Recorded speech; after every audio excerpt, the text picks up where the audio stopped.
Good morning. I'd like to explain my position on religion since the subject arises spontaneously in my poetry. I was born into the Anglican Church and remained sympathetic to it in my early years. But as I grew older, I realized that no separate religion could answer to my view of this world and the world beyond our mundane lives. I love many things about Anglicanism, just as I love many things about Buddhism, Hinduism, Islam, and the whole Judeo-Christian spectrum.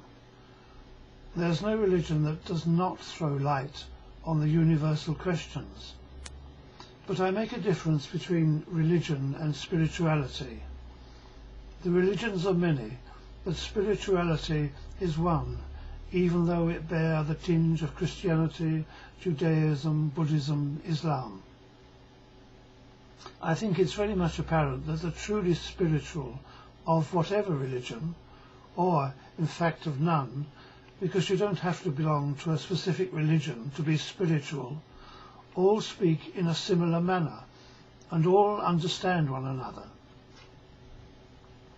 Spirituality is the basis of all religion, but the truly spiritual have a universal approach and cannot be dogmatic, because this is not their nature. Next, I want to say a few words about the God concept in relation to my poetry. I do not think of God as being separate from ourselves, and I am sure no true religious would see him thus. I say him, but of course God has no gender. But speaking of God in the abstract is not really a good idea, because God is so very personal. Personal because he is us, and we are him. I believe that everything and everyone is God. I believe that there is in effect nothing but God. The idea of a lonely man cut off from the universe by his sense of selfhood is a desperate one indeed. Some people, of course, do see themselves like this. But God is only a word, meaningless in and for itself.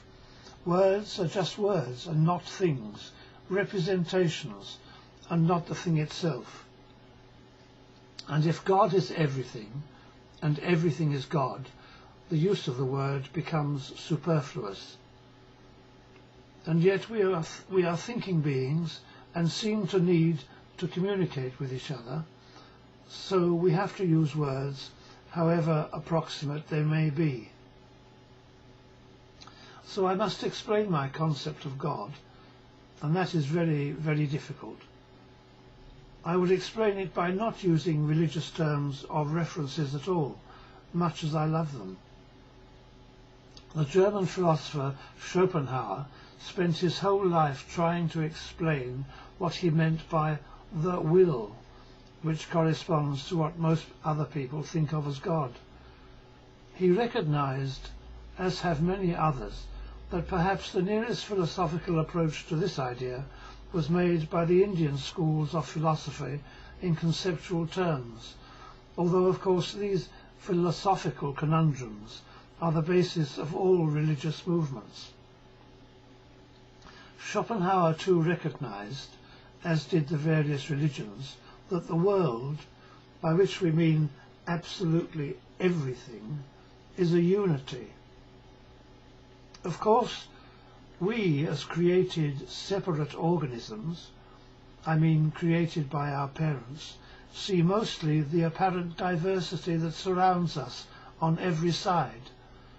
But Schopenhauer contends, as do the Indian religions with their concept of Maya, that this is an illusion.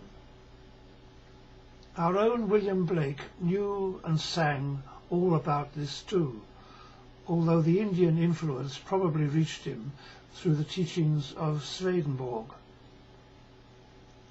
So, since this is a long set of ideas, and I have as yet hardly begun to stir the surface, I must close by reading a poem I wrote just a short time ago, which sets out my feelings and thoughts on the subject, with the hope that this preface has supplied just a little illumination. I'm sorry I had to read that from text I'd already written, because the subject is so difficult that if I just speak without a text, I just become incoherent. Anyway, this is the poem which came to me just this morning, in fact, through a very strange set of inner circumstances, which I probably can't go into, just when I was in between waking and sleeping.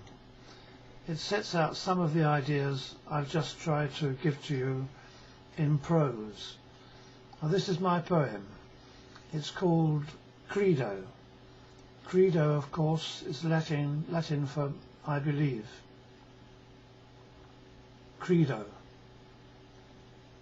There's one true church alone, the human heart. It is an organ, singing night and day the praises of our living God, our Lord. The Lord is in the temple, at the head of the single body. We send our lifeblood flowing to that source, that soul, that thread on which the universe is strung, that fountainhead of everything, that us. There is no separation, no division, no breaking down to individual cells, no parted souls. Either we are unity or nothing, and even nothing is eternal God. We have a single body, a single soul. Division is apparent and not real, the weakness of discriminated mind, the sickness of the desiccated spirit.